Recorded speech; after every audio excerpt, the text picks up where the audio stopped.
Kita baca Pengkhotbah pasal 3 ayat 1 sampai ayat yang ke-15. Untuk segala sesuatu ada masanya, untuk apapun di bawah langit ada waktunya. Ada waktu untuk lahir dan ada waktu untuk meninggal, ada waktu untuk menanam, ada waktu untuk mencabut yang ditanam. Ada waktu untuk membunuh, ada waktu untuk menyembuhkan, ada waktu untuk merubuhkan, dan ada waktu untuk membangun. Ada waktu untuk menangis, ada waktu untuk tertawa, ada waktu untuk meratap, dan ada waktu untuk menari. Ada waktu untuk membuang batu dan ada waktu untuk mengumpulkan batu. Ada waktu untuk memeluk dan ada waktu untuk menahan diri dari memeluk. Ada waktu untuk mencari dan ada waktu untuk kehilangan. Ada waktu untuk menyimpan dan ada waktu untuk membuang. Ada waktu untuk merobek dan ada waktu untuk menjahit. Ada waktu untuk berdiam diri dan ada waktu untuk berbicara. Waktu untuk mengasihi dan ada waktu untuk membenci. Ada waktu untuk perang dan ada waktu untuk damai.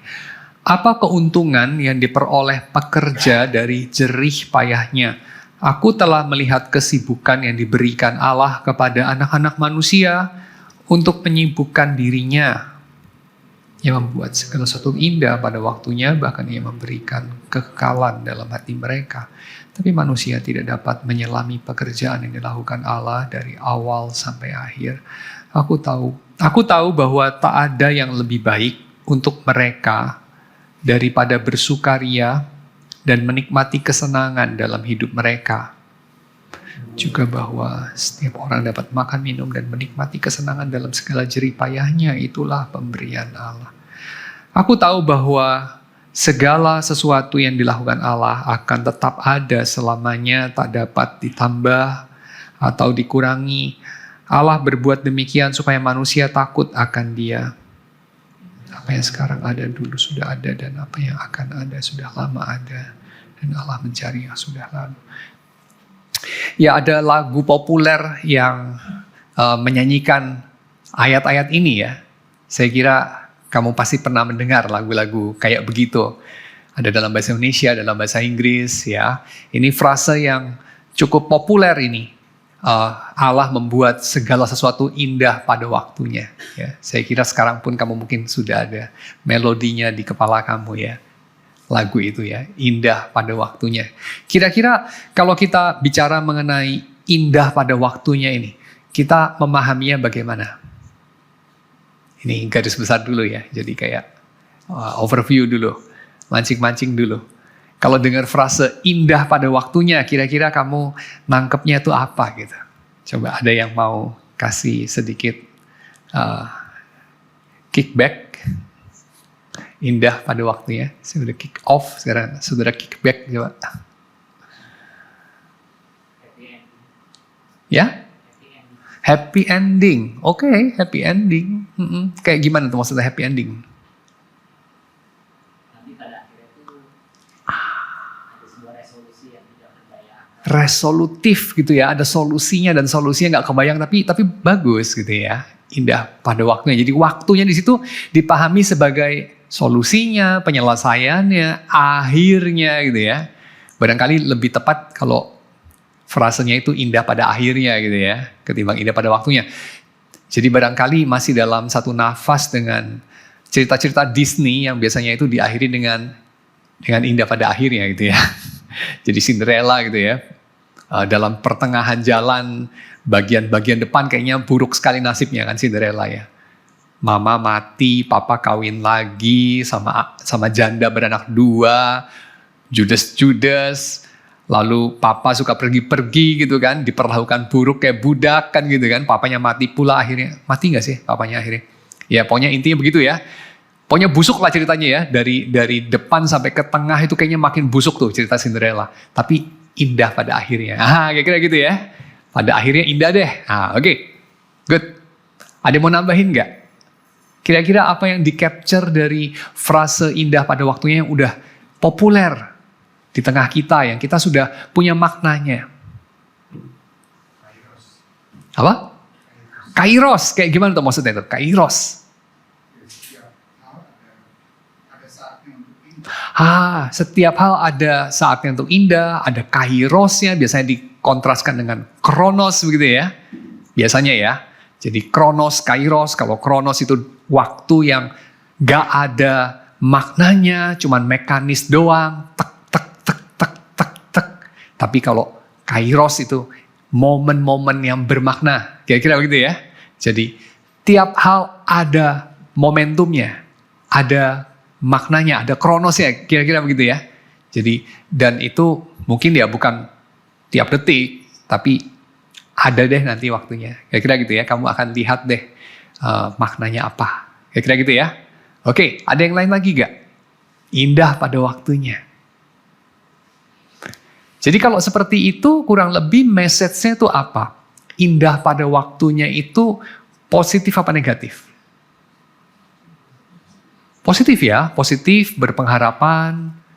Ya, jadi biasanya itu tentu ada backdrop-nya ya, kalau pesan yang positif, berpengharapan itu ada backdrop-nya. Backdrop-nya itu apa?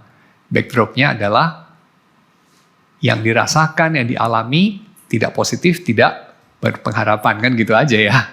Yang dialami rasanya negatif, membosankan mungkin, tidak bermakna mungkin, penuh penderitaan, sepertinya kapan ini akhirnya, apalah ini artinya, dan seperti gelap. Ya, sehingga menjadi satu backdrop yang bagus untuk perkataan yang artinya adalah kamu tunggu aja, kamu percaya aja pada kebaikan Tuhan. Kamu walaupun tidak melihat adanya tanda-tanda perbaikan, tidak melihat adanya seperti alasan untuk berharap, tapi tetaplah berharap. Kayak kira begitu ya. Karena di ujung terowongan yang gelap itu akan ada cahaya, kan gitu. Jadi indah pada waktunya itu kurang lebih senafas dengan hal-hal seperti ini. Dipahami dalam pemahaman yang kita sudah selama ini pahami. Ya, di dalam lagu-lagu populer yang kita rayakan, di dalam semacam sentimentalisme dari Hollywood ya, atau dari Disney, atau dari berbagai tempat. Oke, sekarang kita akan melihat apa yang kira-kira kitab Pengkhotbah yang kemarin saya udah jelasin, tapi barangkali saya lihat ada beberapa wajah yang mungkin tidak rutin mengikuti, jadi saya perlu rangkum ya untuk bagian ini. Kitab Pengkhotbah itu ada dua suara, ada dua narator di sini ya. Jadi yang pertama itu adalah narator utamanya. Narator utamanya ini namanya bukan pengkhotbah, bukan Kohelet ya. Gak dikasih nama di sini. Just narator aja. Nah, narator aja itu ada di dalam pasal 1 ayat 1 sampai 3 barangkali ya. Lalu juga pasal 12, bagian-bagian yang terakhir, itu narator utama. Dan di sela-sela pada bagian-bagian tengahnya itu kadang-kadang ada muncul dia. Ya. Nah, narator utama itu biasanya diwarnai dengan perkataan-perkataan semacam, kalau ada perkataan ini, perkataan pengkhotbah gitu ya. Atau demikian kata pengkhotbah. Atau pengkhotbah itu mengumpulkan atau mengarang amsal-amsal. Nah, itu jadi kan dia menjelaskan soal pengkhotbah. Maka dia bukan pengkhotbah, ya. Jadi ini narator utama. Sedangkan narator kedua yang suaranya dipakai sama narator utama adalah si pengkhotbah. Jadi orang yang mengantar pengkhotbah sama si pengkhotbah, ya. Nah, pengkhotbah itu sendiri artinya itu tidak harus pengkhotbah. Kalau pengkhotbah kan biasanya kita konotasinya itu corong dari agama atau juru bicara dari religious establishment ya. Jadi institusi keagamaan yang alim-alim, yang saleh-saleh, kesalehan yang sudah status quo ya, yang sudah diterima oleh zaman lah boleh dikatakan ya. Nah, itu biasanya istilah pengkhotbah itu kan seperti itu ya. Kalau kita pakai istilah pengkhotbah biasanya itu adalah orang yang konservatif ya. Tapi si Kohelet ini ajarannya itu jauh dari konservatif kalau kita lihat. Ya, ajarannya itu nyeleneh. Ajarannya itu progresif. Nah, ini kita belakangan agak sensitif nih dengan istilah progresif, dengan ada Kristen progresif gitu ya. Selama ini kita mendengar itu Kristen konservatif gitu ya, terus ada Kristen progresif itu. Progresif kan lawan dari konservatif ya, kira gitu ya. Konservatif itu kan intinya itu melihat ke belakang, membela kepada status quo, mengkonservasi atau mengawetkan, meneruskan itu konservasi ya. Kayak Kebun Raya Bogor itu konservasi gitu kan ya. Meneruskan, melanggengkan apa yang sudah ada. Tapi kalau progresi ya memajukan, menghadirkan yang baru. Orang konservatif menghargai kesetiaan, kemurnian, menghargai seperti yang dulu, kestabilan. Orang progresif tidak menghargai itu. Mereka sebaliknya menghargai kebaruan, ya, inovasi, perubahan. Nah, kira-kira itu ya. Nah, ini saya tidak judge dua ini lebih bagus yang mana ya, saya tidak judge. Tapi intinya saya mau katakan si Kohelet, si pengkhotbah, suara dari yang dipakai sama narator, itu ajarannya kita sulit untuk katakan konservatif. Ya, jadi salah satu kunci untuk memahami kitab pengkhotbah adalah kalau kita paham Kohelet ini ajarannya nyeleneh, provokatif dia ajarannya. Ya, apa saja contohnya? Contohnya cukup banyak ya. Misalnya dia itu dengan cukup terang-terangan sebetulnya itu mengatakan misalnya apa ya? Misalnya dia mengatakan generasi yang satu pergi, generasi yang lain datang, bumi tetap ada. Ya, dia mengatakan tidak ada yang baru di bawah matahari. Itu bukan dia mau katakan dengan begini, tidak ada yang baru di bawah matahari, bagus itu. Memang begitu. Tidak. Memang begitu. Dan itu apa-apaan, kira-kira gitu. Ya, jadi kita itu resah dengan tidak ada yang baru di bawah matahari. Kita itu resah dengan hidup itu berputar-putar terus. Generasi yang satu lahir, generasi yang satu pergi. Tapi bumi tetap sama. Manusia itu kehadiran tidak membuat perubahan apapun di dalam alam ini. Kira-kira itu. Ya, karena yang dia bandingkan dengan generasi yang satu, dengan apa dia bandingkan generasi yang satu dengan generasi yang lain ya, keberlanjutan generasi anak manusia, dia bandingkan dengan ini. Matahari, angin, sungai, dan hal-hal di bawah matahari. Yaitu alam. Alam itu berputar-putar, manusia kita punya pengharapan, mungkin bikin dunia ini gak cuma putar-putar doang, tapi ada kairos ya, barangkali kita bisa pakai istilah itu ya, walaupun kurang tepat juga sebetulnya karena di dalam bahasa Yunani kairos dan kronos sudah dibedakan sih sebetulnya. Kairos dan kronos itu pakainya bertukar-tukar ya. Jadi sebetulnya itu ya memang konsep itu menarik juga ya, bahwa kairos itu seperti waktu yang ada meaning, kronos itu waktu yang mekanis. Tapi dalam penggunaan bahasa Yunani sebetulnya itu hal yang tidak terlalu bisa dibuktikan, memang ada secara konsisten pembedaan itu ya. Tapi oke. Yang mau dikatakan di sini adalah apa? Pengkhotbah itu pengkhotbah yang progresif. Narator itu narator yang coba mengurangi sengat atau provokasi atau progresivitas dari pengkhotbah dengan sedikit menariknya ke tengah. Ya, si narator itu. Jadi pengkhotbah ini saya bisa katakan ya, kitab yang mengandung dua arah. Yang mengandung paradoks seperti kata seorang penafsir perjanjian lama, ya, orang Yahudi, Fox namanya ya. Dia mengatakan bahwa kitab pengkhotbah itu mengandung banyak tension, mengandung banyak paradoks, ya, mengandung banyak kontradiksi semacam itu. Dan tidak perlu kita damaikan, tidak perlu kita keberatan dengan itu. Itu baik-baik saja, ya memang ada tempatnya. Untuk hal-hal yang kontradiktif di dalam Alkitab ya. Jadi yang dipakai di sini adalah kalau kita mau cari bandingannya di dalam musik barangkali itu adalah teknik kontrapuntal ya, atau counterpoint semacam begitu yang banyak dipakai dalam musik barok ya, kontrapuntal.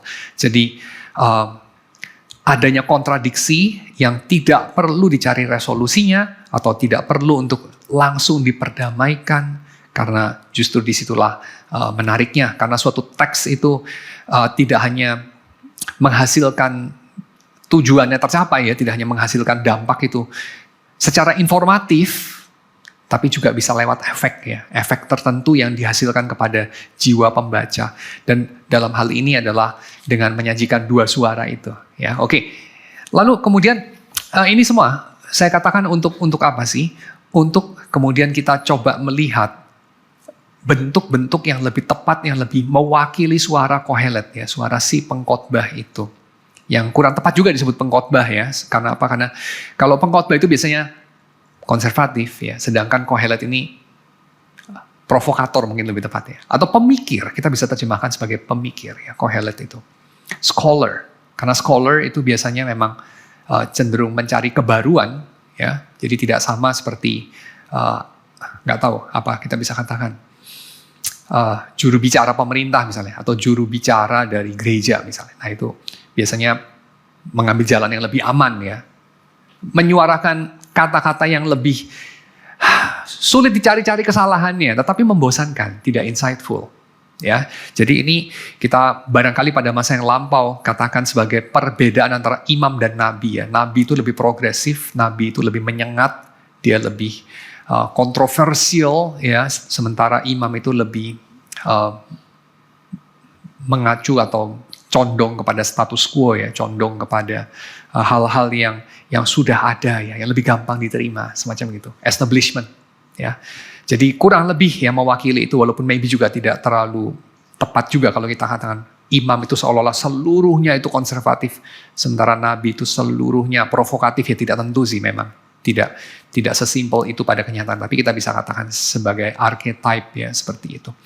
Nah oke, enough said. Jadi kitab pengkhotbah ini ketika dia membuka dengan mengatakan untuk segala sesuatu ada masanya, untuk apapun di bawah langit ada waktunya. Ya, itu ketika dia mengatakan ada waktu, dia memakai kata-kata yang dia ulangi 28 kali dalam kitab ini, yaitu kata dalam bahasa Ibrani wayet ya, ada wayet, jadi ada waktu. Tetapi ketika dia mengatakan segala sesuatu ada masanya, nah dia pakai kata dalam bahasa Ibrani yang lain, yaitu sesuatu yang kita akrab juga, segala sesuatu ada zemannya. Dan zaman itu mengingatkan kita sama apa? Zaman mengingatkan kita sama kata dalam bahasa Indonesia zaman. Zaman dari bahasa Arab, zaman dari bahasa Ibrani, yang mendapatkan pengaruh dari bahasa Aramaik karena mereka dibuang ke Babylon. Sebelum mereka dibuang ke Babylon, naskah-naskah Ibrani tidak ada kata zaman. Ya, jadi ini kata yang dipinjam dari bahasa orang-orang Babel. Ini salah satu bukti bahwa kitab ini adalah kitab yang ditulis hampir nggak mungkin lah oleh Salomo. Kenapa? Karena ada kata-kata yang dipinjam, loan words, yang berasal dari masa yang jauh setelah Salomo. Salah satunya adalah ini, masa, kata masa itu sendiri. Untuk segala sesuatu ada masanya, untuk segala sesuatu ada zeman, dan zeman itu bukan dari bahasa Ibrani asli, itu loan word. Loan word itu ya, kata-kata pinjaman itu ya kayak persneleng, atret, rem, apalagi handuk. Saudara akrab dengan kata-kata itu kan ya? Sadel, kenop, itu semua kan bukan dari bahasa Indonesia ya. Itu semua dari bahasa Belanda. Loan words. Nah sama, zeman juga loan words. Tidak dari bahasa Ibrani, dari Aramaik. Dan itu tidak ada sebelum mereka dibuang ke Babel. Ya. Untuk segala sesuatu ada masanya. Nah masa ini, zaman ini atau masa ini apa artinya? Ya, ini maksudnya adalah untuk segala sesuatu kita bisa katakan ada appointed time-nya. Jadi ada ketetapan, ada timing-nya. Kapan itu akan terjadi? Dan itu sesuatu yang di luar kendali kita. Kita tidak bisa untuk mempercepatnya. Kita tidak bisa untuk memperlambatnya. Kita tak bisa menolak ketika dia datang. Kita tak bisa memastikan dia datang ketika dia tidak kunjung datang. Itu seperti apa? Seperti hari lahir. Hari lahir. Kita bisa nggak sih memastikan hari lahir kita sendiri? Nggak bisa ya. Kalau zaman sekarang, saudara mungkin bilang, bisa kok Pak. Bisa pakai sesar. Iya, yang nentuin kan orang tuamu. Dan dokter. Dan itu pun kalau kamu belum mati dalam kandungan. Kan gitu kan? Itu pun kalau operasi sesarnya sukses. Dan yang pasti, kamu sendiri tidak menentukan. Kamu sendiri menentukan gak sih hari lahirmu? Tidak. Juga sekarang pada saat sudah ada teknologi sesar. Betul kan? Paling banter orang tuamu yang menentukan. Hari lahirmu kamu tidak menentukan, itu di luar kendali kamu. Kamu mau lahir atau tidak mau lahir? Bisa kamu tentukan? Tidak ya. Warna matamu apa? Bisa kamu tentukan? Oh sekarang bisa pada kontak lens. Iya, tapi aslinya apa kan kamu nggak bisa tentukan. Jenis kelaminmu. Bisa kok Pak operasi. Iya, tapi waktu lahir kamu jenis kelamin apa kan kamu nggak bisa tentukan.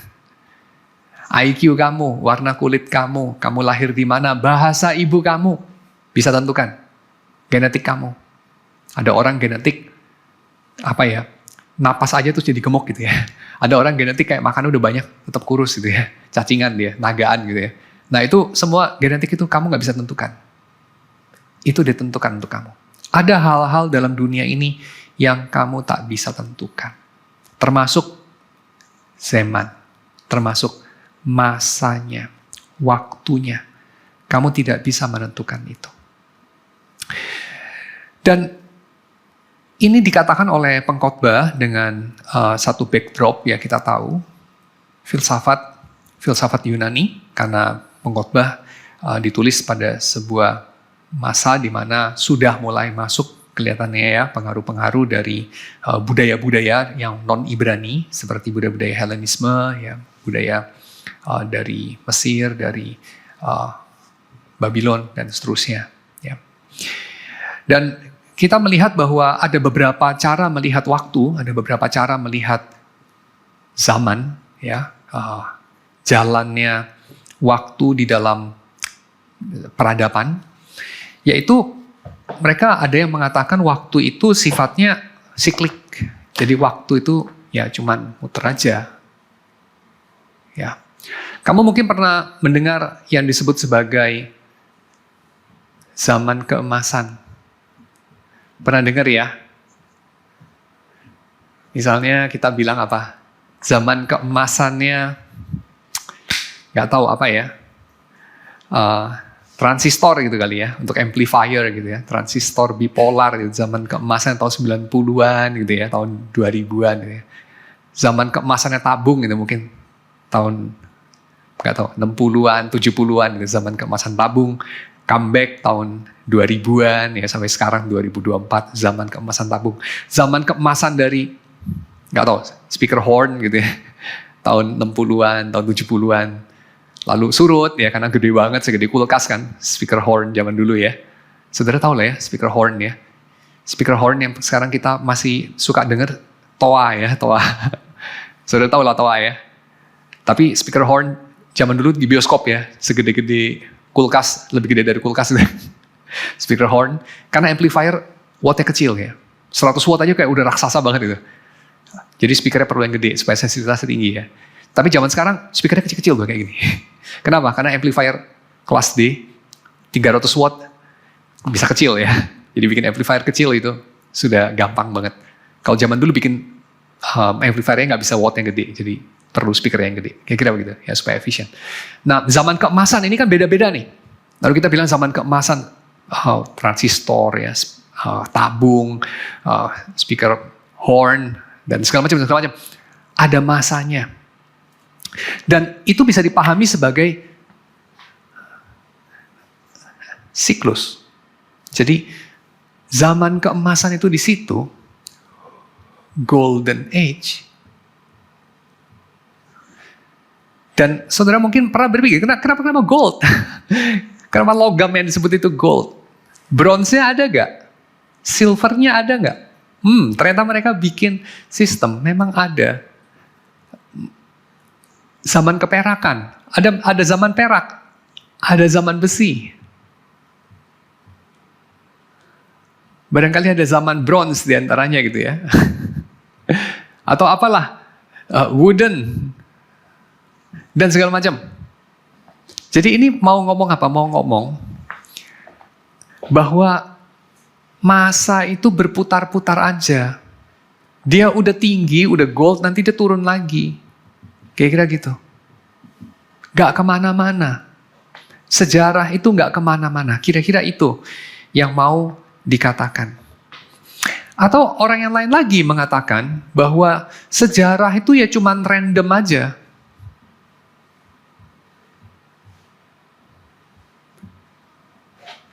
Jadi peristiwa-peristiwa yang nggak ada hubungannya sama sekali.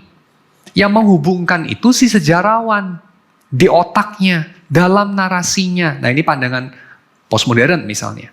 Ini pandangan orang-orang yang mengatakan sejarah itu cuman siapa yang memenangkan peperangan itu aja. Maknanya apa? Ya nggak ada lah.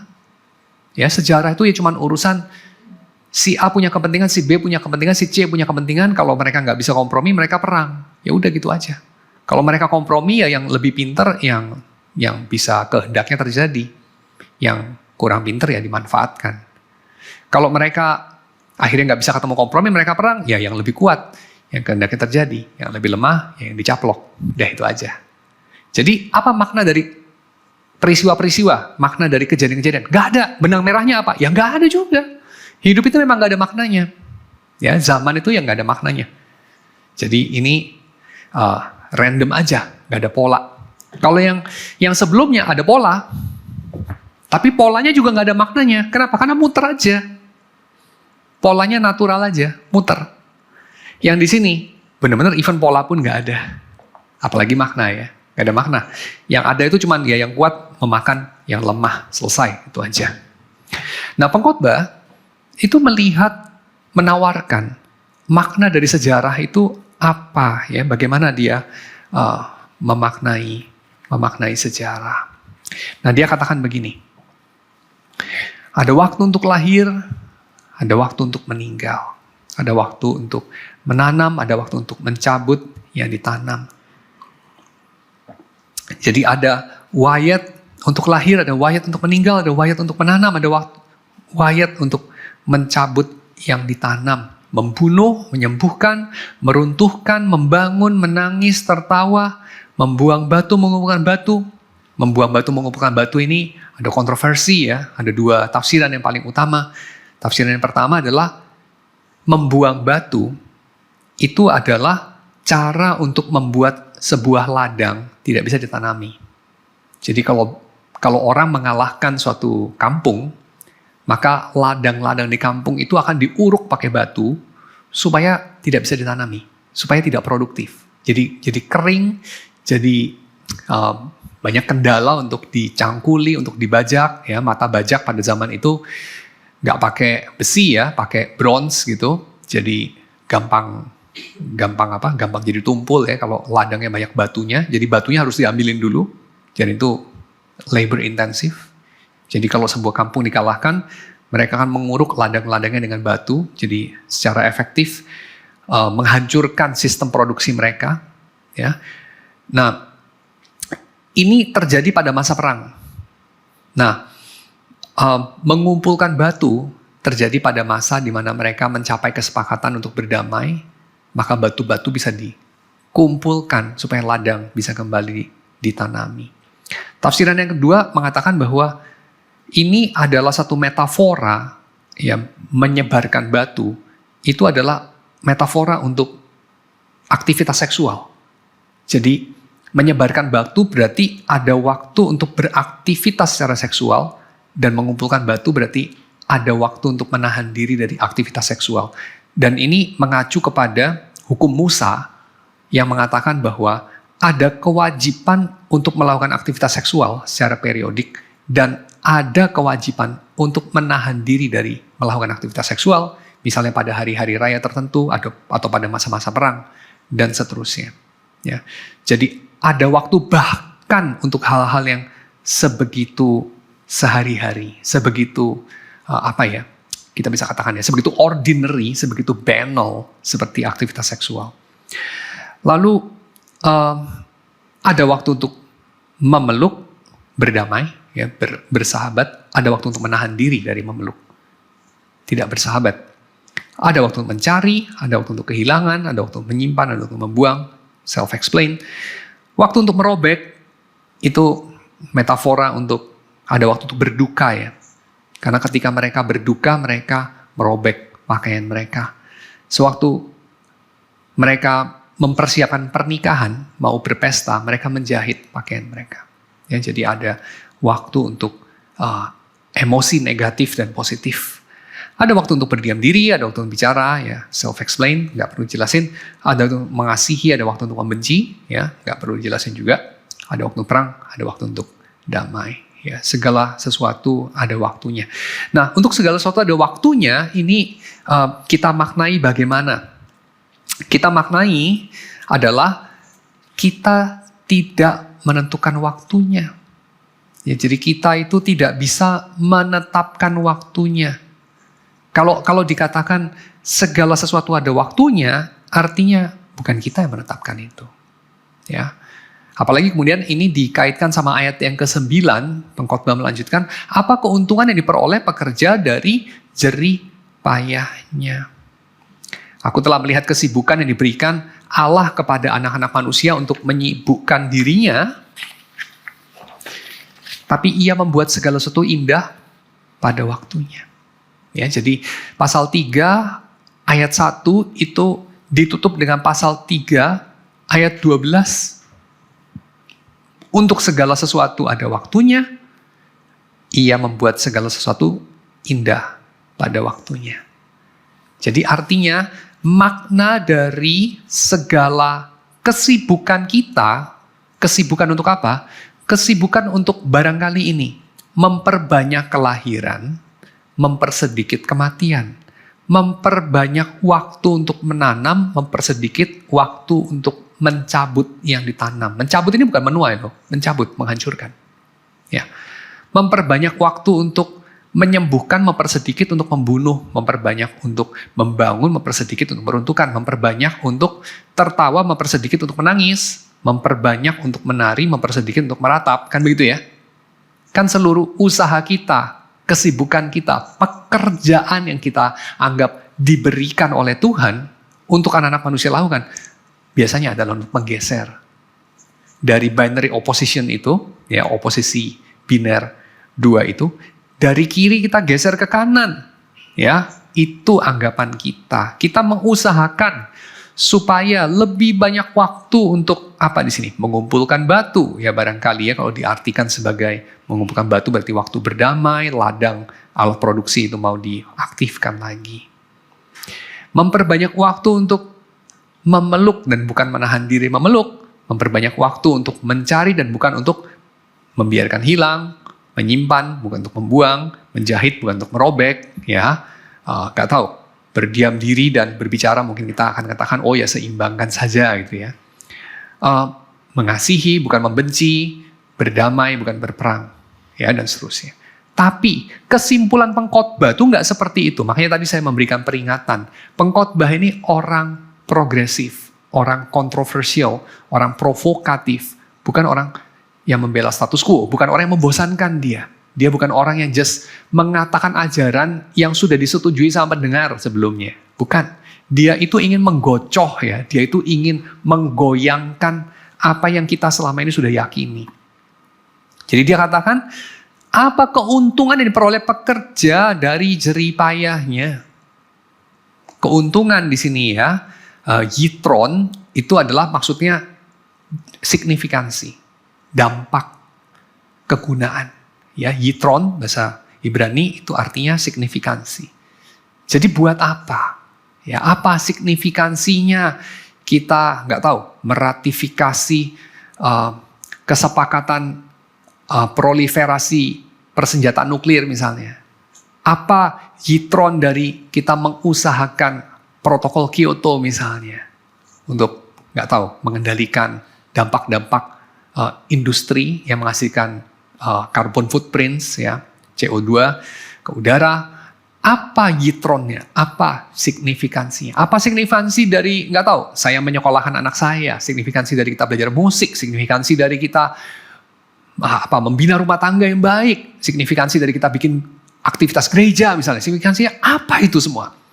Nah itu yang justru dipertanyakan sama pengkhotbah. Ya, jadi pengkhotbah itu bukan mengatakan, oh tentu saja Tuhan memberkati jerih payah kita, tentu saja segala kerja kita ada maknanya. Bukan loh, tapi dia mempertanyakan itu. Ya, dan itu ditegaskan lagi sama ayat 10. Aku sudah melihat kesibukan yang diberikan Allah kepada anak-anak manusia untuk menyibukkan dirinya. Nah, ini kan diulangi, ngapain diulangi ya, double-double ya. Aku sudah melihat kesibukan yang diberikan Allah kepada anak manusia untuk menyibukkan diri. Lo ngapain diulangi 2 kali?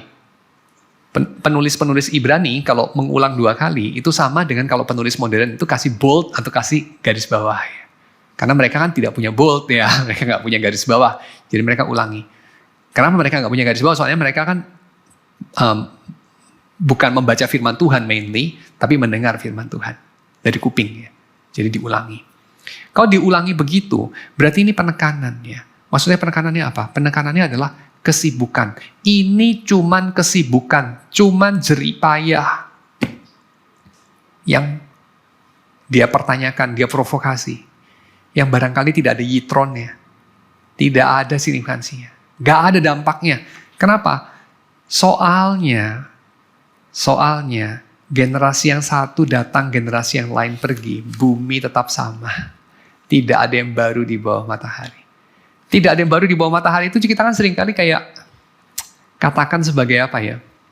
Oh, kalau ada hal jahat ini, ada hal jahat itu, atau ada penemuan ini, penemuan itu. Wah itu gak ada yang baru, dari dulu juga sudah ada. Kita sering ngomong gitu ya, kayak gak tahu lah apa. Helikopter dulu juga sudah ada kok itu. Leonardo da Vinci bikin rancangannya misalnya gitu ya. Atau apapun kita suka bilang gitu. Tapi kita tahu gak itu konsekuensinya apa ya? Konsekuensi mengatakan hal itu mirip seperti si pengkhotbah punya provokasi. Artinya kerja kita tidak ada yitronnya. Kerja kita memang gak ada dampaknya. Sepesimis itu.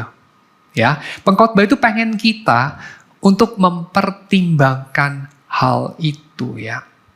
Kesia-siaan atau ketiadaan poin dari segala kesibukan kita. Ya. Lalu dia menyimpulkan dalam ayat yang ke-11. Ia, Tuhan maksudnya, membuat segala sesuatu indah pada waktunya. Dia mengatakan bahwa segala sesuatunya itu akan menjadi yapeh. Dia tidak pakai istilah tov. Ya. Orang Ibrani kalau menyebut sesuatu itu indah, dia itu bisa pakai istilah yapeh, dia bisa pakai istilah tov. Ya. Seperti pada mazel tov misalnya. Kalau orang menikah, orang-orang Ibrani akan menginjak gelas, lalu kemudian berseru mazel tov. Ya. Mazel tov itu maksudnya kayak sangat baik, selamat, semacam gitu ya, congratulations gitu barangkali ya, atau nggak tahu lah, seruan-seruan yang bernada positif ya. Tov itu soalnya artinya adalah indah ya. Tapi dia tidak pakai istilah tov di sini, keindahan yang sifatnya mungkin apa ya, etis gitu. Tapi dia pakai istilah yapeh, ini keindahan yang sifatnya estetis. Jadi kayak cantik atau elok atau glorious ya. Seperti apa? Seperti ini ya, seperti Rahel di mata Ishak ya, di mata Yakub ya, atau Ribka di mata Ishak, atau mungkin ini bau masakan Esau di hidung Ishak ya. Itu yapeh ya. Jadi sesuatu yang indah dan memikat. Dan kemudian dikatakan oleh pengkhotbah ini, Tuhan itu membuat segala sesuatu menjadi memikat, menjadi yapeh, menjadi indah pada waktunya. Tapi waktunya di sini adalah waktunya Tuhan. Dan pada waktunya Tuhan akan menjadi indah, sementara bagian kita, anak-anak manusia itu adalah apa? Untuk berjerih lelah di bawah matahari. Dengan satu sentimen yang bergaung di hati kita, ini semua tidak ada signifikansinya. Lalu kemudian kira-kira ya apa yang ingin disampaikan oleh pengkhotbah ini? Sepertinya kok sangat gloomy ya. Bagian Tuhan adalah membuatnya indah pada waktunya, bagian kita adalah berlelah-lelah di bawah matahari dengan rasa frustrasi. Terus pengharapannya di mana ya? Pengharapannya di mana? Saya kira pengharapannya di sini. Ketika kita mengatakan bahwa pekerjaan kita baru ada maknanya kalau kita bisa mengendalikan. Kita bisa mengendalikan apa akan terjadi kapan, dalam takaran apa, oleh siapa. Kapan mulai, kapan berhenti. Kita bisa kendalikan. Baru kita katakan, nah itu ada maknanya. Pengkhotbah mau menggocoh konsep itu. Pengkhotbah mau mengatakan, buang itu. Itu keliru. Sekali lagi ya, kita seringkali punya konsep begini. Sesuatu itu baru ada yitronnya, baru ada signifikansinya. Dan signifikansinya itu yapeh alias memikat alias indah. Hanya jika ini. Kita pegang kendali. Kita pegang kendali itu maksudnya apa? Maksudnya begini. Saya melakukan A, kemudian terjadi B, pada waktu C yang saya tentukan, dalam skala D yang saya tetapkan, kepada E yang saya mau, bukan kepada F yang saya tidak mau. Dan saya menetapkan juga waktu G di mana dia mulai, dan waktu H di mana dia berhenti. Nangkep ya? Jadi artinya sayalah yang menetapkan. Kalau itu tidak terjadi, syarat itu tidak terpenuhi, saya anggap itu semua kosong, hampa, sia-sia, percuma aja, tidak ada yitronnya. But is that so? Is that so? Apakah harus begitu? Coba saudara, apakah periksa sendiri ya, apakah saudara terjatuh pada mitos yang sama enggak? Mitos bahwa kamu itu ketika menjalani hidup dan kamu bisa tunjuk satu hal yang betul-betul itu kamu subjeknya yang melakukan predikat itu kepada objek O dan hal itu hasilnya baik, baru kamu bisa katakan hidup saya nggak sia-sia. Apakah kamu terjatuh pada mitos itu? Kalau iya, buang itu. Karena itu bukan dari Alkitab. Tapi kenapa pengkhotbah ini harus menggocoh pembaca dengan kalimat-kalimat yang mungkin membingungkan, kontradiktif, paradoksal,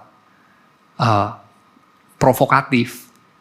Soalnya, bahkan pembaca yang sedemikian basah dengan Torah, dengan cerita-cerita Alkitab, seperti pendengar pengkhotbah atau audiens dari kitab pengkhotbah, itu bisa terjatuh dalam mitos itu.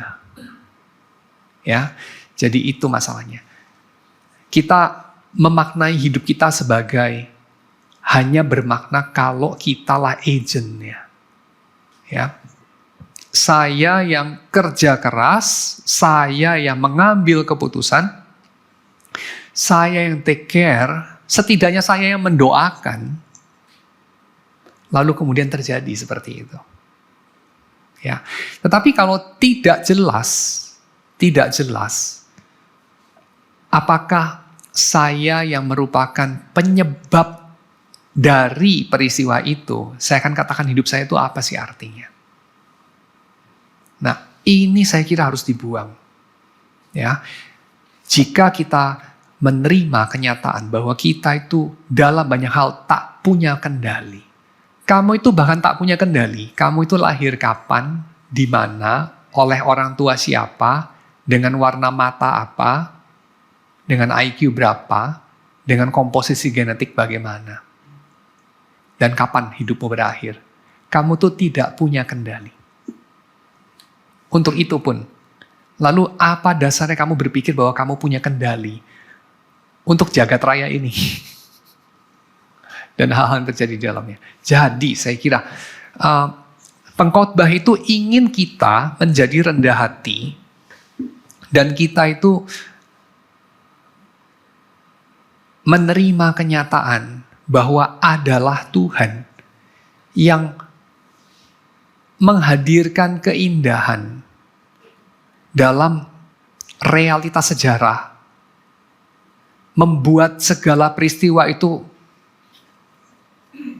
menjadi konvergen di dalam momen-momen keindahan tertentu. Itu Tuhan yang membuat, bukan kita. Itu bukan bagian kita. Dan kalau kita memahami ini, kita juga bisa mengamini perkataan seperti yang dikatakan sama Theodore Parker, bahwa the bow of history is long.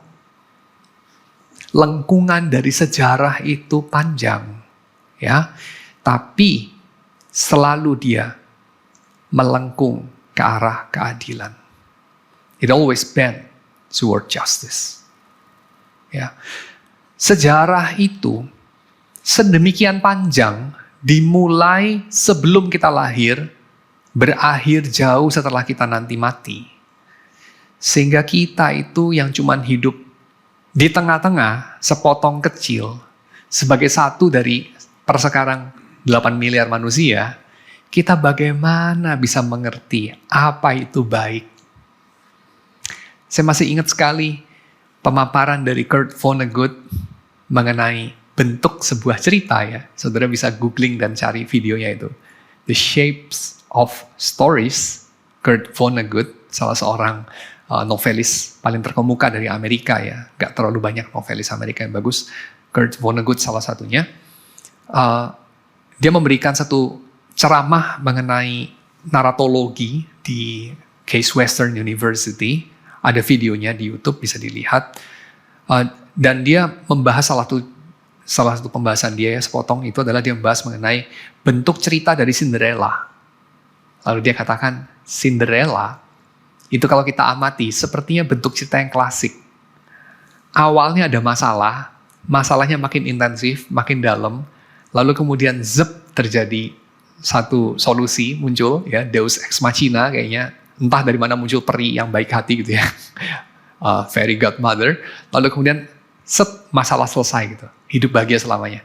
Tapi kalau kita lihat step by step cerita itu, tidak begitu jelas apakah itu baik, apakah itu buruk. Contohnya, apakah cerita ibu Cinderella mati waktu dia masih kecil adalah baik? Apakah cerita ayah Cinderella bangkrut atau mati, saya lupa ya, entah dia bangkrut, entah kapalnya tenggelam terus dia mati, itu adalah baik. Apakah ibu tirinya abusing Cinderella adalah baik atau buruk? Apakah dia mendapatkan kereta kencana, dia bisa pergi ke istana pangeran, itu baik atau buruk? Di seluruh kisah itu tidak begitu jelas sebetulnya. Ketika itu terjadi, apakah itu baik atau buruk? Tetapi di akhir cerita baru kita tahu itu baik atau buruk. Dan itulah cerita yang baik. Cerita yang baik itu kita tidak tahu pada momen yang mana, pada setiap momen dalam cerita itu, apakah itu baik, apakah itu buruk. Baru kemudian kita bisa tahu setelah cerita yang berakhir. Ya. Kenapa itu cerita yang baik seperti itu? Kurt Vonnegut bilang, karena itulah hidup. Karena itu lebih realistis, itu lebih mencerminkan hidup ini. Dalam hidup ini, kamu tahu apa sih sesuatu hal itu baik atau buruk. Versi yang lain mungkin kamu pernah dengar versi daripada Zhuangzi, ya. Zhuangzi pernah cerita mengenai, saya pernah cerita juga di PA sini, saya kira saya cukup sering mengulanginya. Zhuangzi pernah cerita satu kali mengenai seorang petani di desa yang anaknya itu hilang. Anaknya hilang ke hutan. Just hilang. Malam itu tidak pulang. Besok belum kembali. Besoknya lagi tidak kembali. Anaknya hilang. Anak laki-laki, sudah cukup besar, hilang dia. Wah, sedih sekali. Orang sekampung, tetangga-tetangga datang. Simpati, anakmu hilang, sedih sekali. Lalu dia bilang apa? Tidak tahu. Kita tunggu saja. Tidak tahu ini baik atau buruk maksudnya. Tetangganya geleng-geleng dong. Ya buruk lah, anak cowok hilang, ya buruk lah gitu. Nanti lu tua siapa gantiin lu gitu kan. Ya buruk lah. Oh gak tentu dia bilang. Bener anaknya balik. Anaknya balik bawa kuda. Oh tetangga bilang, pantesan kamu bilang ya. Tidak tentu ini baik atau buruk. Ternyata bisa baik juga ya. Anaknya pergi ke hutan, rupanya itu mau nangkep kuda liar. Wow, pulang bawa kuda begitu bagus. Kita tahu sekarang ternyata itu baik. Lalu kemudian anak itu berusaha menaklukkan kuda itu. Dinaikin. Wah, kudanya sangat liar, sangat kuat. Anak itu jatuh. Kakinya cacat, pincang. Terus kemudian, oh ya tadi waktu anaknya pulang, Zhuangzi kemudian juga jawab kepada tetangganya ya. Tidak tentu dia bilang, jangan senang dulu, gak tentu ini baik, gak tentu ini buruk. Terus anaknya jatuh dari kuda kan, terus tetangga datang lagi, oh ya pantesan ya, kamu memang orang yang bijaksana. Gak tentu baik, gak tentu buruk. Ternyata ini buruk ya. Terus Zhuangzi lagi-lagi bilang, gak tentu. Loh kok gak tentu lagi gitu ya. Demikian seterusnya. Karena kemudian utusan dari kerajaan datang, lalu mengatakan negara kita sedang genting, kita butuh banyak tentara, semua anak-anak muda, silahkan ikut saya. Lalu kemudian anaknya Zhuangzi juga mau ikut.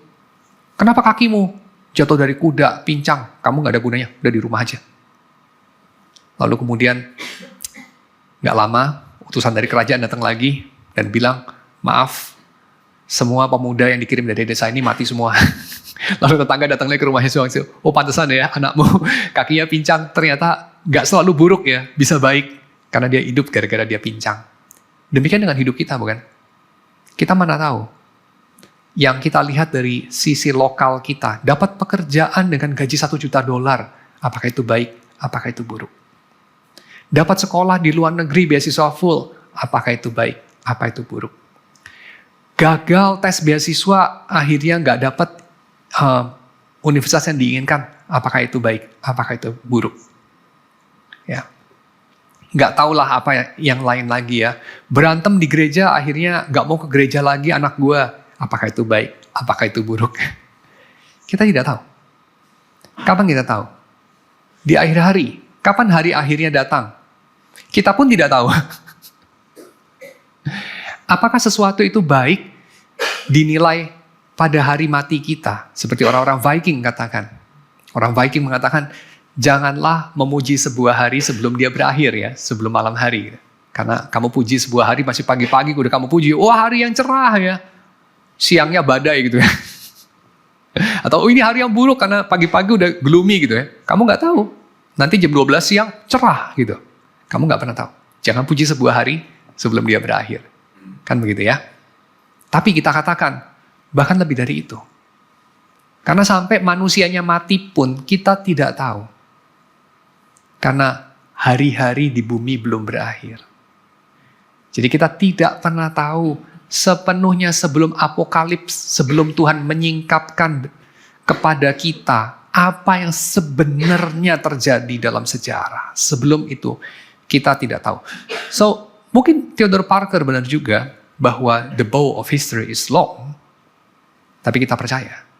Karena kita percaya kepada kebaikan Tuhan. It always bends toward justice.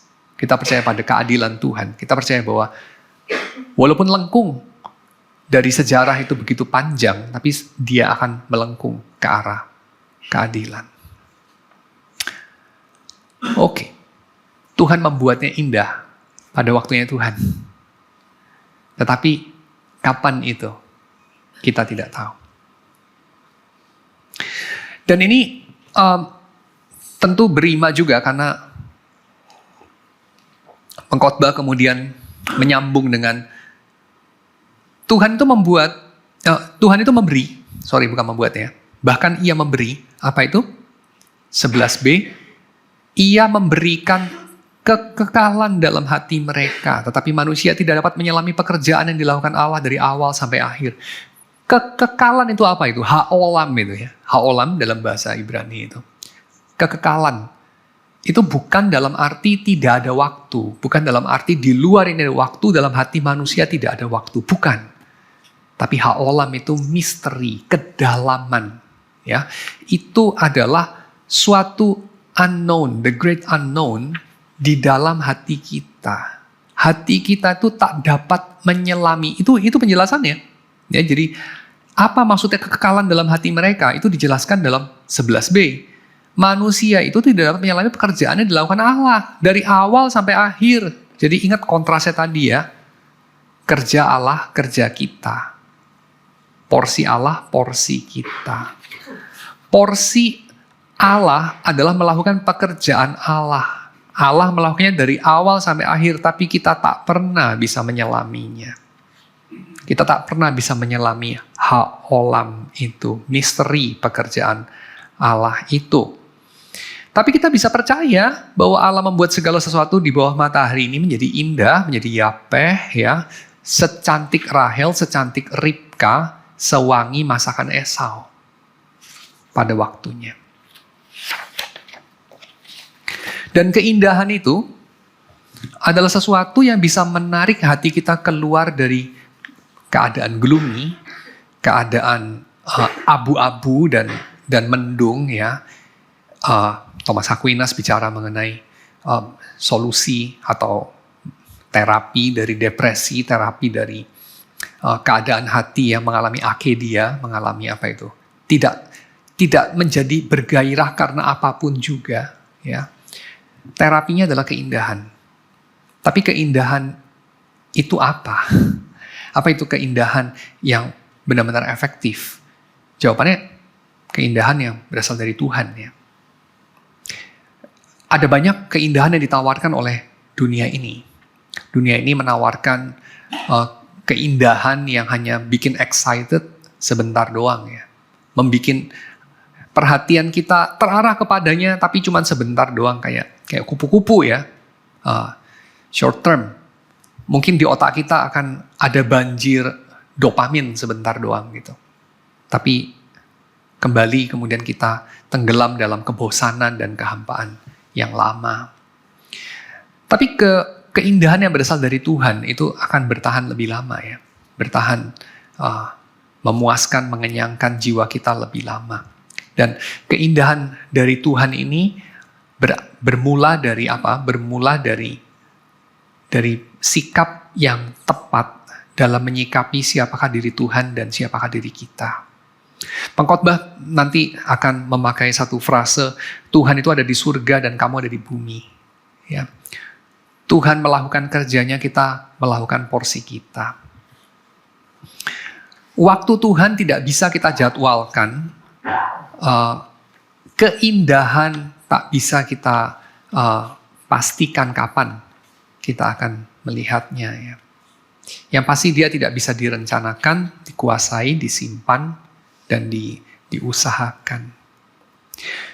Yapeh itu, atau keindahan itu, adalah untuk disaksikan, disyukuri, dan diantisipasi. Bukan untuk dijadwalkan, diusahakan, dan dipercepat, ya. Bukan.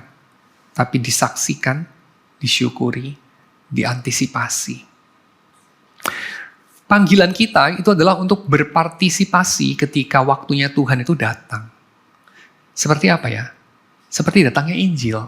Injil itu ketika dia datang, kita tidak bisa mengusahakan supaya dia lebih cepat, atau kita menunda supaya dia tidak jadi datang, ya. Nggak bisa, ya. Ketika Yesus datang, memberitakan datangnya kerajaan Allah. Sekarang kerajaan Allah sudah di tengah kamu. Pontius Pilatus mau mengatakan, jangan sekarang, 10 tahun lagi aja. Itu pun nggak bisa. Atau kalau orang-orang Zelot mau mengatakan, harusnya 10 tahun sebelum ini dong. Harusnya lebih cepat lagi sehingga pemimpin kita tidak harus dimatikan sama Romawi. Gak bisa juga. Ya. Datangnya keindahan dari pemerintahan Allah, kerajaan dari kebaikan dan cinta itu tak bisa dipercepat, tak bisa diperlambat. Karena bukan kita agentnya. Agentnya adalah Tuhan. Sehingga dia hanya bisa disaksikan, disyukuri, dan diantisipasi. Berbahagialah mereka yang mengantisipasinya. Seperti perempuan-perempuan yang menyiapkan minyak yang lebih banyak itu, ya. Mereka bersiap karena waktunya tak bisa ditentukan, tak bisa dipastikan. Mereka yang menjadwalkan datangnya waktu yang indah itu di bumi, biasanya justru menghasilkan neraka di bumi, ya. Kita bisa catat misalnya orang-orang yang punya program-program yang indah, utopis untuk dunia ini. Orang-orang yang menghadirkan utopia dalam dunia ini, ya, kita bisa daftarkan di antaranya, tentu tidak fair ya, karena ini saya cuma daftarkan yang negatif ya, yang hasilnya gelap. Orang-orang seperti Stalin, orang-orang seperti Hitler, ya, orang-orang seperti Pol Pot atau Mao, mereka itu ingin menghadirkan negeri di awan sekarang dan di sini. Dalam jadwal mereka, melalui program mereka. Dan apa hasilnya? Hasilnya adalah neraka bagi yang menghalang-halangi rencana mereka, dan juga bukan surga bagi yang mengikuti rencana mereka. Barangkali surga bagi diri mereka sendiri ya, tapi kayaknya juga bukan sih. So,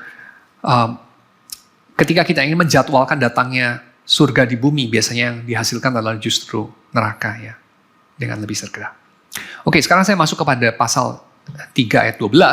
Aku tahu bahwa tak ada yang lebih baik jadinya ya, karena manusia tak dapat menyelami pekerjaan yang disampaikan Allah dari awal sampai akhir, sebab Allah menaruh dalam hati manusia itu haolam atau kekekalan atau ketidaktahuan ya.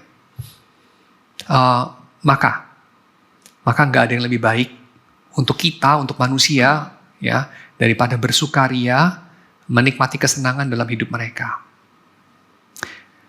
Ini kita bisa artikan apa? Kita bisa artikan, loh ini pengkhotbah ini ya, keterlaluan progresifnya ini. Kok dia mengusulkan hedonisme ini? Ya, hedonisme. Dan kita suka mengatakan mungkin makan, minum, dan bersenang-senang. Bukankah itu yang dikatakan Rasul Paulus? Sebagai bagian atau cara hidup, gaya hidup dari orang-orang tidak percaya ya. Orang yang tidak percaya kebangkitan, mereka tuh makan, minum, dan bersenang-senang. Sebab besok mereka mati. Tetapi itu adalah kutipan dari kitab Nabi-Nabi Perjanjian Lama yang mengutip sikap dari penduduk Yerusalem pada hari-hari akhir mereka. Jadi pada hari-hari akhir, sikap penduduk Yerusalem itu bukan bertobat, tetapi makan, minum, dan bersenang-senang sebab besok mereka mati. Jadi yang dikritik sama Paulus itu bukan apa yang sama dengan yang diajukan sama pengkhotbah. Jadi pengkhotbah ini mengajukan apa sebetulnya ya? Pengkhotbah ini mengajukan ini ya, sesuatu yang lain. Jadi memang yang diusulkan sama ya, makan, minum, bersenang-senang itu sama ya. Tetapi alasannya berbeda. Karena yang diusulkan pengkhotbah adalah sebab itu adalah pemberian Allah. Orang bisa makan dan menikmati makannya, itu pun pemberian Allah ya. Pengkhotbah mengatakan itu pada bagian-bagian sebelumnya, kita udah bahas. Dan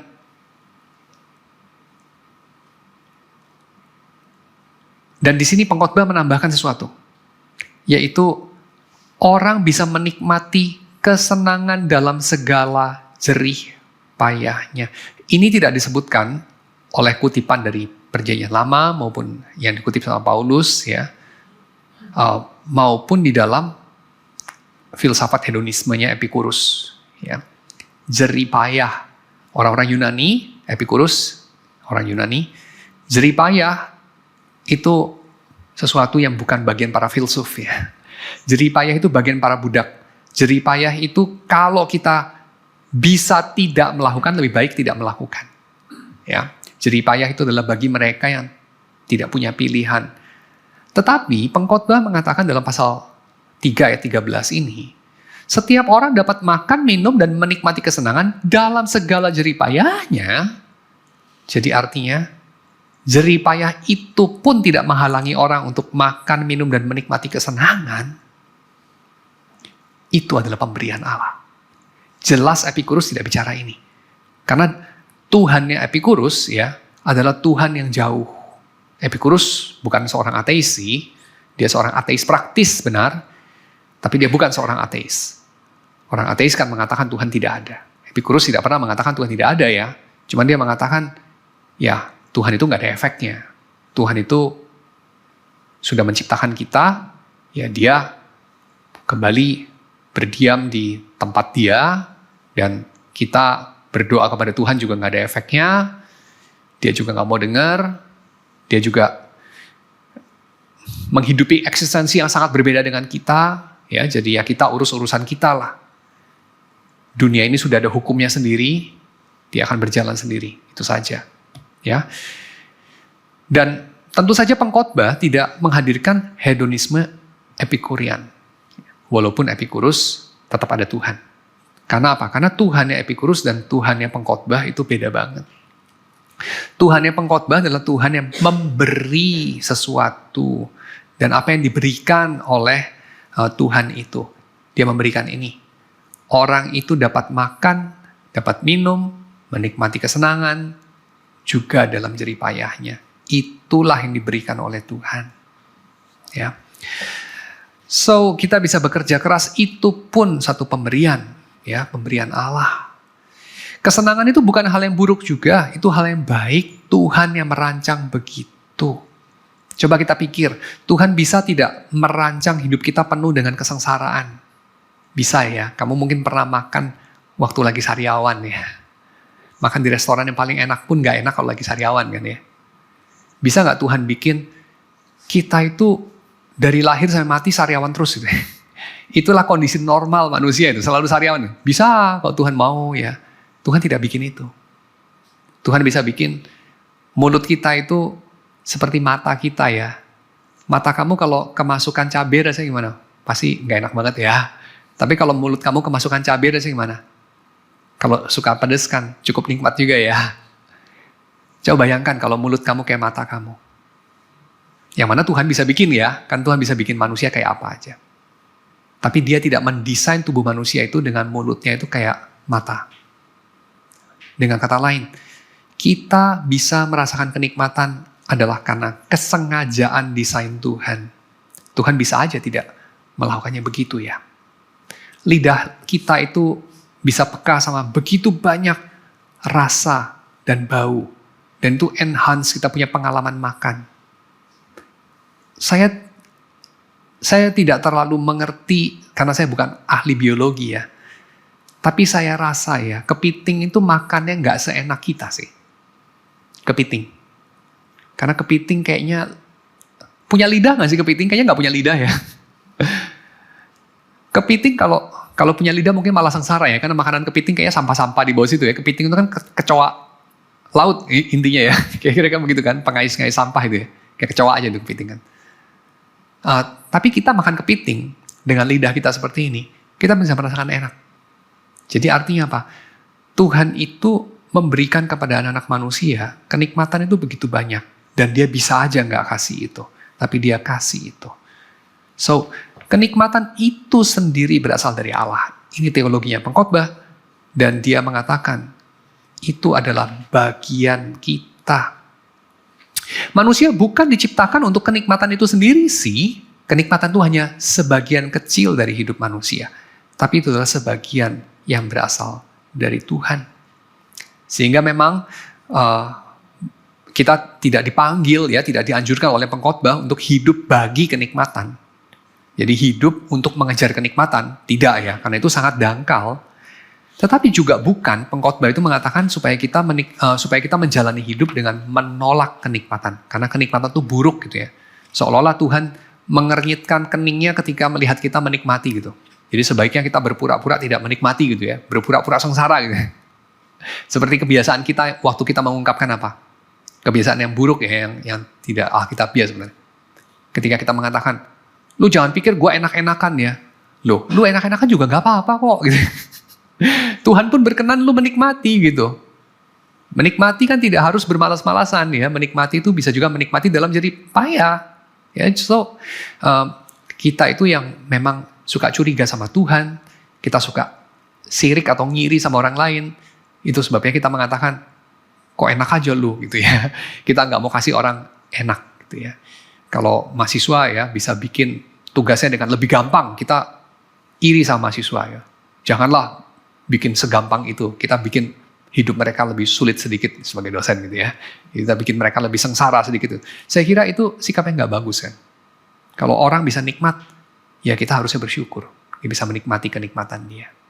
Karena itu pun berasal dari Allah. Ya. Walaupun kalau orang hidup bagi kenikmatan, ya itu hidupnya hidupnya akan luar biasa dangkal dan membosankan, dan kita perlu mengasihani orang seperti itu. Jadi porsi kita apa? Ya, helek kita atau porsi kita itu apa? Untuk menikmati hidup kita.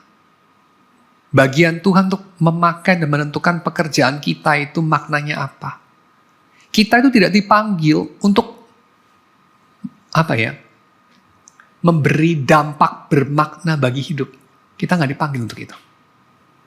Beberapa orang itu mengatakan, loh hidup ini harus berdampak, harus bermakna, harus kita memastikan eksistensi saya 70 tahun, 80 tahun ini apa hasilnya gitu. Loh sebentar, kamu itu tidak bisa mengontrol bahkan kamu itu ada apa tidak ada, kapan kamu ada sebagai apa. Dan apa efek dari usaha kamu. Kamu tuh nggak bisa mengontrol. Bagaimana kamu bisa mengontrol Tuhan? Atau ini, Tuhan mau memakai hasil kerjamu untuk apa? Gak bisa. Beberapa orang bahkan ingin mengontrol, ini menurut saya absurd ya, efek samping. Efek sampingnya bisa dikontrol. Loh, namanya efek samping itu adalah uncontrollable effect, justru unintended consequences kan itu kan. Kalau unintended consequences pun bisa dibikin intended, itu sudah bukan unintended kan begitu. Ya, efek samping ya, unintended consequences ya kan.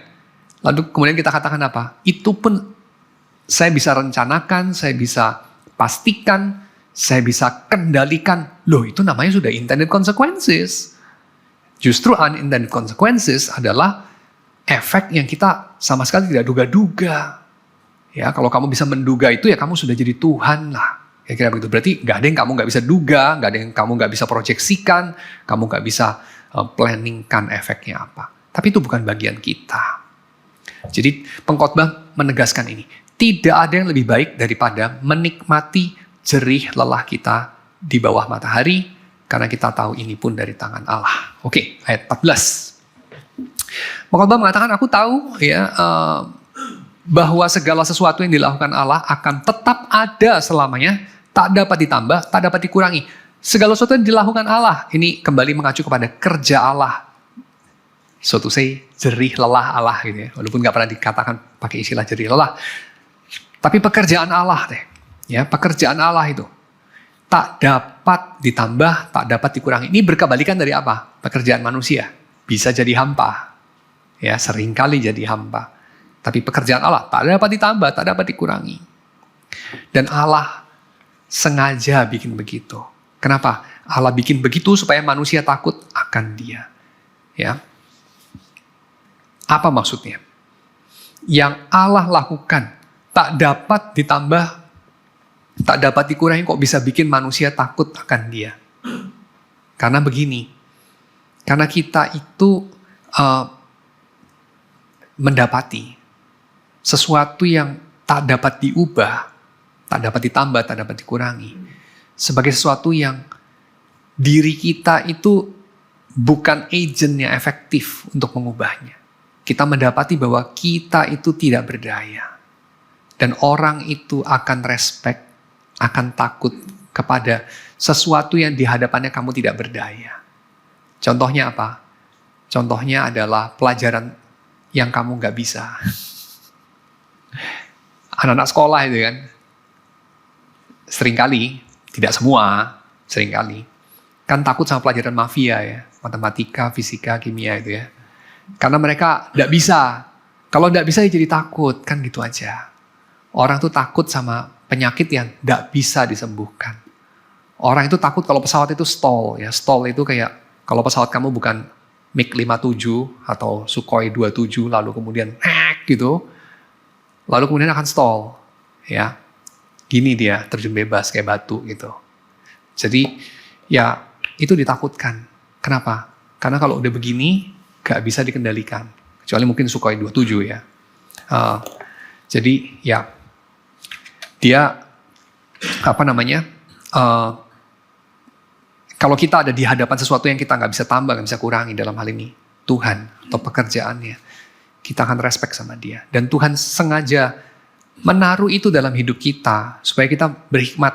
Karena kalau kita takut akan Allah, kita akan berhikmat. Jadi kita pernah mendengar istilah itu ya, Amsal pasal 1 ayat 7 itu. Takut akan Allah adalah permulaan dari hikmat. Tapi apa permulaan dari takut akan Allah? Pernah nanya itu nggak? Kalau kamu takut akan Allah, kamu akan berhikmat ya. Tapi bagaimana kamu takut akan Allah? Kamu mengenal Allah dan mengenal dirimu. Dan mengenal apa dari Allah? Mengenal kekuasaannya. Mengenal bahwa yang Allah kerjakan tak bisa ditambah, tak bisa dikurangi. Dan dia mencari yang sudah lalu. Apa maksudnya dia mencari yang sudah lalu? Ya, dikatakan di sana. Allah mencari yang sudah lalu. Maksudnya ini. Allah itu mengadili segala perbuatan kita. Ya, ini satu poin yang akan dijelaskan oleh Kohelet di kemudian hari, di bagian-bagian belakang. Allah itu mengadili segala perbuatan kita, bahkan yang kita sudah lupakan. Ya, dia akan mengadili segala sesuatu yang bahkan zaman pun sudah lupakan. Ya. Manusia pun sudah lupakan. Dia tidak akan melupakan. Sebab Allah itu menolak lupa. Ya. Masyarakat tuh gampang lupa. Ya. Allah tidak melupakan sedikit pun.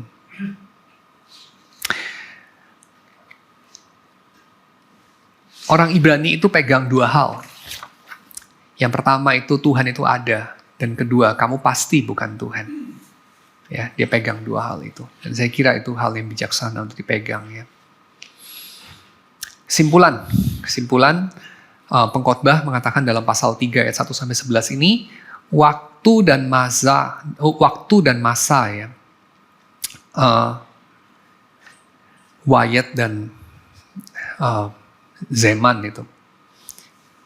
Dari situ kita belajar bahwa hidup itu dari sisi kita penuh dengan kontradiksi, penuh dengan paradoks, ketidakberdayaan. Kita itu bukan Tuhan, ya kita tidak berdaya.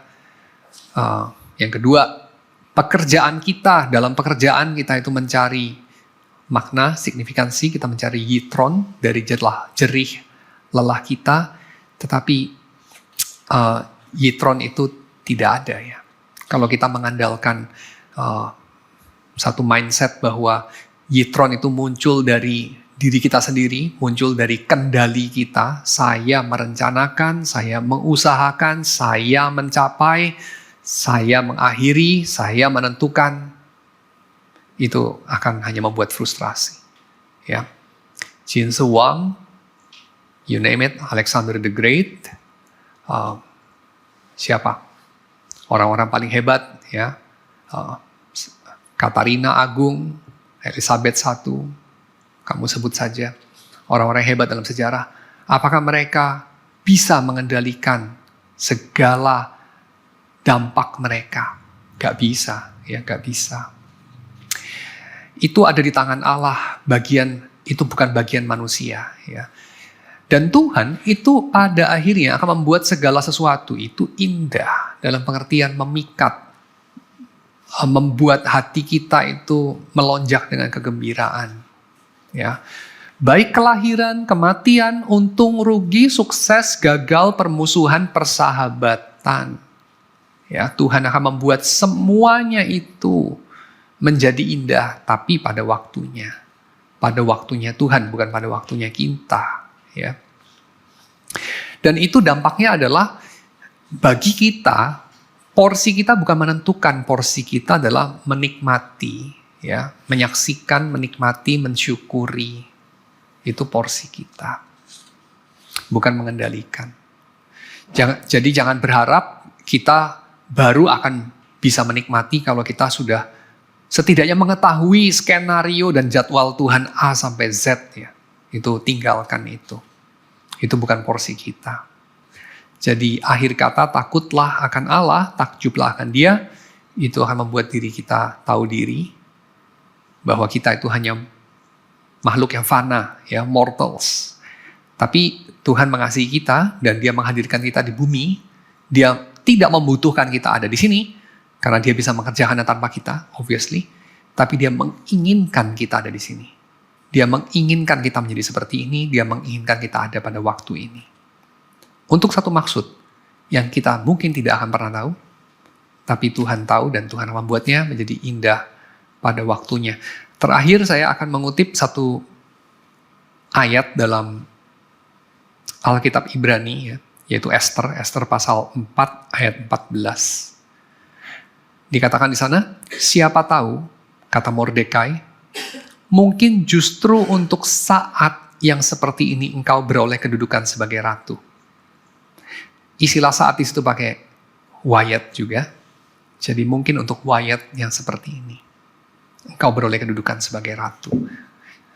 Kitab Ester ini ditulis kurang lebih pada periode yang sama dengan Pengkhotbah, ya, dan periode di mana Israel sudah dikalahkan, dihancurkan karena ketidaksetiaan mereka, dan mereka bersentuhan dengan budaya-budaya di luar mereka, di luar Ibrani, dan mereka punya teologi yang sudah lebih berkembang waktu itu, dan kemudian salah satu cerita yang mereka hasilkan pada periode itu, ya, Ester, dikatakan oleh tokohnya Mordekai, dia tidak mengatakan pasti untuk saat seperti ini engkau beroleh kedudukan sebagai ratu. Tuhan itu menginginkan engkau jadi ratu itu justru untuk yang seperti ini. Kehendak Tuhan adalah begini, Ester. Enggak loh. Mordekai meletakkannya dalam bentuk hipotetis, ya, dalam bentuk mungkin, bisa iya, bisa enggak. Dan Ester pun nanti di dalam responnya kepada Mordekai, dia mengatakan, kalau begitu berpuasalah untuk aku tidak boleh menghadap raja kalau tidak dipanggil. Hukuman adalah mati. Kalau aku harus mati, biarlah itu terjadi. Bisa iya, bisa enggak. Itu yang menjadi ketetapan Ester. Jadi artinya dalam periode ini, ya, orang-orang Ibrani itu sudah lama meninggalkan sikap-sikap yang seperti amsal-amsal atau mazmur-mazmur yang lebih polos, ya, yang lebih lebih hitam putih, lebih formulatif. Lakukan ini, Allah akan melakukan itu. Jangan lakukan ini, Allah tidak akan melakukan itu kepadamu. Tapi ini sudah mengambil jarak, ya, bentuk teologi yang lebih baru. Lakukan ini karena ini benar, ya, bukan karena dampaknya. Jangan lakukan itu, ya, karena itu hal yang jahat, itu saja, ya. Tapi apa yang akan terjadi, ya, tidak ada yang tahu, ya. Adalah bagian Tuhan untuk mengetahui dan membuatnya indah pada waktunya. Itu bukan bagian kita. Pak, dalam ilustrasi tadi anaknya hilang, lalu kembali pakai bawa kuda liar gitu, ya. Yes. Kalau memang anaknya hilang, ya itu waktu untuk bersedih gitu, ya, mungkin, ya. Waktu untung dapat kuda, ya waktu untuk bergembira, menikmati, mensyukuri. Jadi ya itu indah pada waktunya. Waktu mensyukuri itu indah pada waktunya. Bunga itu mekar, nah indah pada saat itu saja. Setelah masanya mekar, ya udah nggak indah lagi. Setelah jadi begitu, ya. Ya, jadi memang kalau memang indah, ya pada waktunya kita nikmati saat itu, bersyukur. Kalau memang hal yang quote and quote menyedihkan, ya mungkin kita perlu meratap, mungkin gitu kali, ya. Nothing wrong with that gitu loh, Pak. Makanya ada waktu untuk meratap, ada waktu untuk menari. Ya, jadi bukannya belum tentu gitu. Saya kira kok jadi aneh gitu, ya. Ya, inilah bagian dari kontradiksinya. Kenapa? Bagian dari kontradiksinya. Ya, menurut saya jadi aneh. Kalau memang jelek, ya kita kenapa bilang ini belum tentu baik? Kenapa kita belum tentu? Ya nikmati saja saat itu. Saat itulah indahnya gitu loh, Pak. Gimana, Pak? Ya, jadi tanggapan saya begini.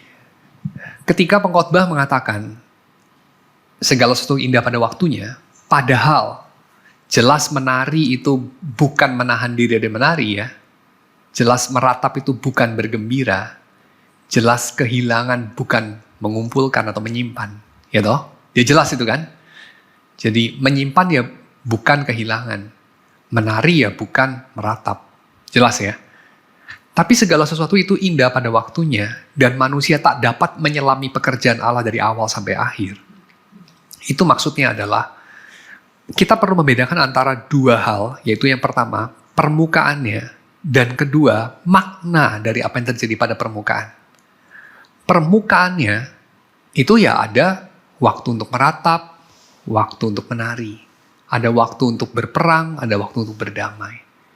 Tetapi makna atau konvergensi dari makna dari semua keberagaman ini itu tidak berubah.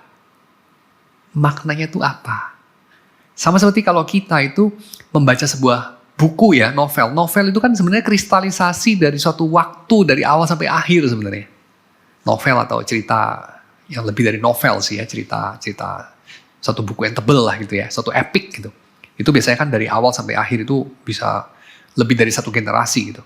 Nah, ini menjadi satu kristalisasi dari peristiwa. Seluruh novel itu beribu-ribu halaman. Maknanya cuma satu aja. Nah, kita perlu bedakan itu. Diversitas dari happenings, dari hal yang permukaan, menari, meratap, berperang, berdamai, dengan maknanya. Nah, maknanya ini, poinnya pengkhotbah, adalah apa yang orang itu ingin untuk kejar, genggam, kendalikan, pastikan bagi dirinya sendiri. Tapi pengkhotbah katakan, buka tanganmu. Soalnya itu sesuatu yang kamu gak pernah bisa kendalikan. Itu sesuatu yang disimpan oleh Tuhan bagi dirinya sendiri. Itu bukan bagian kita. Itu maksudnya. Bagian kita apa? Oh ya tadi, meratap. Itu tadi, menari. Itu bagian kita. Tapi banyak orang yang ingin menjadi Tuhan dengan memastikannya. Maka usaha yang dilakukannya dengan jerih payah di bawah matahari adalah untuk kalau bisa tidak ada waktu untuk meratap, tidak ada waktu untuk kehilangan, tidak ada waktu untuk apapun yang negatif barangkali di situ. Yaitu untuk mengendalikan hidup. Tapi pengkhotbah kira-kira message-nya adalah kita tidak bisa mengendalikan hidup. Dan tadi saya mengutip itu basically stoicism sih ya. Stoicism dalam berbagai bentuk baik di barat maupun di timur ya. Dan stoicism itu kurang lebih ya dalam berbagai bentuknya itu ingin mengatakan apa? Ada sesuatu yang lebih daripada sekedar yang terjadi di permukaan. Yang lebih itu apa? Maknanya. Dan maknanya itu kalau bagi orang stoik, nah ini paradoksnya ya. Bagi orang stoik ya, maknanya itu nggak ada. Dalam artian maknanya nggak ada itu baik dan jahat tuh nggak ada gitu. Yang ada itu ya apa yang terjadi itu aja. Dan yang baik itu cuma satu bagi orang stoik ya. Yang baik itu cuma satu, keutamaan, virtue. Keutamaan itu bagi orang Romawi adalah keadilan, pengendalian diri, apalagi kebijaksanaan, sama keberanian. 4 hal itu, ya. Dan itu adalah hal yang baik bagi dirinya sendiri. Nah, bagi orang Kristen tentu beda ya. Bagi orang Kristen yang baik dalam dirinya sendiri itu cuma satu, nggak 4 itu, tapi cuma satu, Tuhan sendiri. Gitu. So, ya, kalau ditinjau dari sisi ketika waktunya menari, menarilah. Ketika waktunya meratap, merataplah. Ketika bunganya indah, ya kita nikmati dia indah. Ketika sudah jelek begini, ya dibuang. Jadi pupuk. Saya terima itu. Tapi itu bukannya dibicarakan pengkhotbah. Karena yang dia bicarakan, kita perlu bedakan nih antara permukaan ini dengan maknanya. Nah, maknanya ini yang dia mau bahas. Ini mau nanya Pak, dari yang kita dengar tadi, apakah akhirnya kita dalam merencanakan hidup kita, itu hikmat bagaimana yang harus, bukan harus ya, tapi yang mungkin bisa kita pakai ya. Karena kan kita ingin hal yang baik tentu ya, mengurangi hal yang negatif. Kita membuat rencana hidup, tapi tadi secara konten atau makna bahwa bagian itu bagian Tuhan. Kita hanya menikmati ya. Sehingga apakah ini jatuh ke satu ekstrim bahwa kita tidak perlu merencanakan jalan hidup kita? Semuanya itu akhirnya adalah bagian dari leap of faith gitu ya. Keputusan yang kita ambil. Mungkin seperti itu Pak. Ya, oke, saya tanggapi ya. Saya akan katakan kira-kira begini. Tentu hidup manusia itu tidak bisa lepas dari merencanakan. Kita mau pergi dari satu titik ke titik yang lain pun kita merencanakan. Ya kan, kita merencanakan mau naik LRT atau MRT atau kereta atau bis atau sepeda atau mau jalan kaki aja atau naik mobil. Kita merencanakan semua itu kan. Jadi soal merencanakan atau tidak ini sudah bukan pertanyaan yang penting karena kita pasti merencanakan. Tapi ketika orang merencanakan hidupnya seluruhnya dari awal sampai akhir, beberapa orang punya rencana yang sangat jelas dan saya tidak katakan itu baik atau buruk. Saya hanya katakan kita perlu untuk bertanya sebetulnya tujuannya apa. Dan ketika kita bertanya tujuannya apa, tentu bisa beda-beda tiap orang. Apa tujuannya ya? Nah, pengkhotbah di sini relevansinya di mana? Di sini. Ketika dia mengajak kita bertanya tujuannya apa, dan kita dengan berani untuk kemudian sampai dengan jujur mengatakan tujuan sebenarnya apa, seringkali tujuan kita adalah ini. Kita pengen hidup kita bermakna. Gak salah dong, kita ingin hidup kita bermakna. Gak salah ya. Tapi masalahnya di sini, apakah kita bisa mengendalikan makna hidup kita? Kedua, apakah bisa hidup kita tidak bermakna? Ngomong-ngomong. Oh bisa lah Pak, kalau saya itu tidak rencanakan hidup saya, tidak mencapai apa-apa, ya hidup saya tidak ada maknanya. Bener, yakin loh hidup lo gak ada maknanya. Lo yakin bahwa anjing tuh hidupnya gak ada maknanya. Nyamuk, semut tuh gak ada maknanya. Pohon.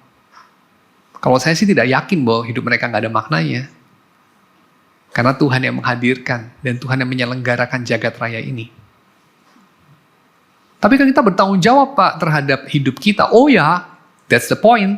Tapi itulah bedanya antara bertanggung jawab terhadap hidupmu, ingin menyambut panggilan atau dalam pengertian menjadi respondable being responsive to God, itu beda dengan ingin bikin hidupmu ada maknanya, dan maknanya adalah ini, dan menghasilkan perubahan dan dampak dalam jagat raya ini seperti apa. Itu beda banget loh. Saya melihat dalam jagat raya ini ada yang salah, saya ingin meluruskan, saya ingin merubah ini. Karena kita biasanya punya mindset itu begitu tuh. Dunia ini ada begini. Bagian BCD ini saya nggak puas. Saya bisa sebutkan kenapa saya nggak puas. Saya bisa merubah itu. Saya dalam 30 tahun berusaha merubah itu. Pada akhirnya orang yang seperti ini akan lebih efektif mencapai tujuannya. Tapi again, tujuan dia. Tujuan dia baik nggak? Baik kan, itu bukan buruk. Ya, bukan buruk. Bukan mencuri, bukan merampok, bukan merugikan orang lain, baik juga. Tapi apa betul? Itu adalah sesuatu yang kita bisa katakan apa ya? Menghasilkan, bikin dunia ini menjadi tempat yang lebih baik. Really? Tidak tentu. Jawabannya selalu itu, tidak tentu. Karena saya mengutip Rendra, karena maksud baik bisa berlaga dengan maksud baik yang lain. Maksud baik bisa berlaga dengan maksud baik. Orang dalam dunia ini yang sadar betul dia punya maksud buruk, itu sangat sedikit. Kebanyakan orang itu, apalagi kalau mengusahakan sesuatu secara sistematik, maksudnya ya baik lah. Hitler itu punya maksud baik loh, by the way. Masa Hitler itu bikin rencananya itu mengatakan, yuk kita bikin hancur dunia ini yuk. Lalu rakyat Jerman tuh dukung dia semua ya? Ya enggak lah. Maksud baik lah. Setidaknya baik dalam definisi dia. Hasilnya apa? Nah itu kira-kira. So, jadi apakah artinya hidup kita ini ya tidak usah direncanakan, tidak usah didesain? Oh tidak. Tapi ketika kamu mendesain, kamu perlu untuk jujur. Apa yang kamu ingin capai sebetulnya? Apa yang mendorong kamu melakukan itu? Kira-kira itu. Dan pengkhotbah ini menawarkan satu, saya kira, alternatif yang sangat realistis. Bagian kita adalah berjerih lelah. Jerih lelah itu by the way negatif loh di dalam dunia perjanjian lama. Itu kan bagian dari Adam. Berjerih lelah lalu kemudian hasilnya adalah kesia-siaan. Rasa frustrasi, ya kan?